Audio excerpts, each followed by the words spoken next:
This is a 2012 Mitsubishi Outlander. Right? Problem is here is no AC.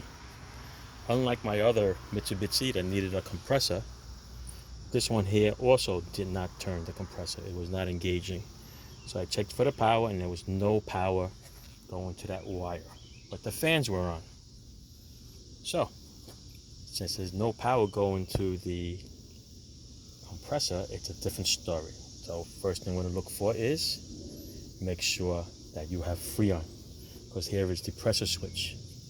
It's not going to turn on the compressor if it has no Freon.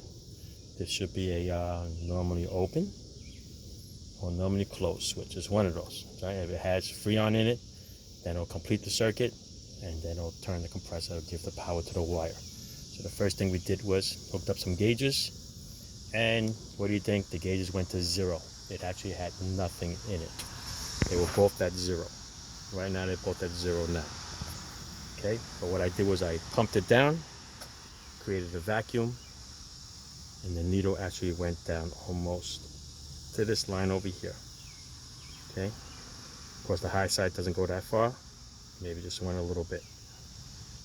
Okay, once you vacuum it, close all the knobs nice and tight, and I let it sit, because clearly the Freon went somewhere, so it has a leak.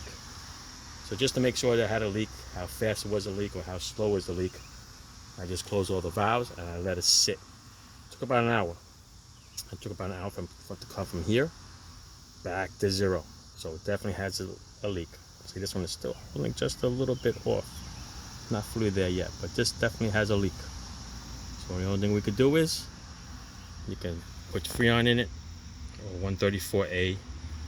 Check for a leak with a leak detector, or you can buy the Freon with the dye and put that in. Then you need a UV light to check for a leak. Or you could put the try the one with the little stop leak in there and see if it goes. Like I said, it took an hour to move all the way back to 0, so it definitely has a small leak, not a big major leak. But for now, I'm going to try the one with the seal. We'll see what happens. If not, gotta whip out all the gauges and all the tools and look for a Freon leak. Okay? Alright. Ciao.